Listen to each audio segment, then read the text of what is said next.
expanded tricep extension, guys. We're gonna feel this, woo, right here in the triceps, trying to work your horseshoe. If you have a hard time at the top of your press and you're just like, it's always really hard, these are a great item to go ahead and build and make sure you do in the finishers.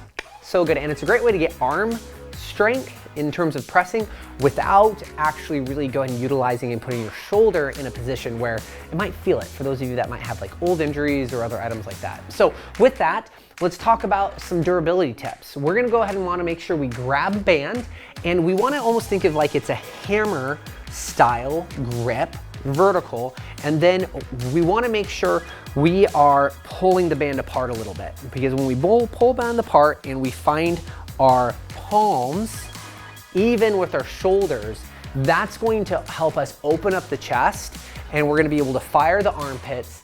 And at that point, yes, we might not be maximizing the amount of tricep extension and the amount of reps you might be able to do, but the cool thing is you're building contextual strength for your tricep in a position we would want you to do work with, right?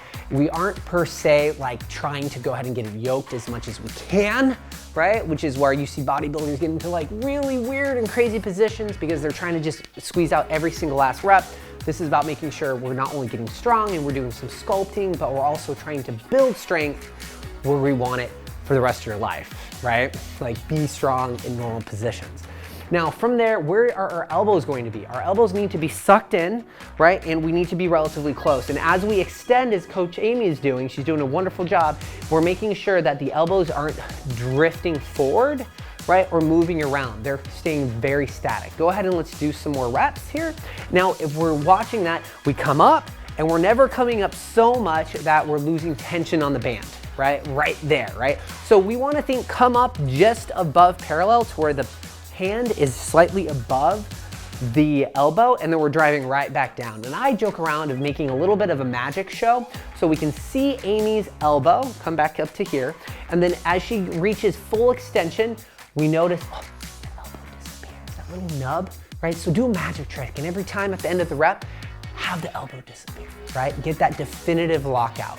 Now, as soon as you feel like you can't do that definitive lockout, then it means you need to rest, shake it out, and then go ahead and then get back to it. Now, try hard tips is you could get a thicker band, right, to make it harder, but we wanna make sure we always keep that range of motion big time. And then rather than keep on going more and more and more in terms of heavier band resistance, just try to make sure you should always be able to do at least 20 in a row. If you can't do more than 20, it means you're probably, unless you're at the very end of like a session and you're like, whoo, coach, I'm just burning out. That's okay, but at the beginning when you're fresh, if you can't do around 20, the band's too heavy. Because when we do these, we're looking to get a pump and kind of build the volume muscle that you have there.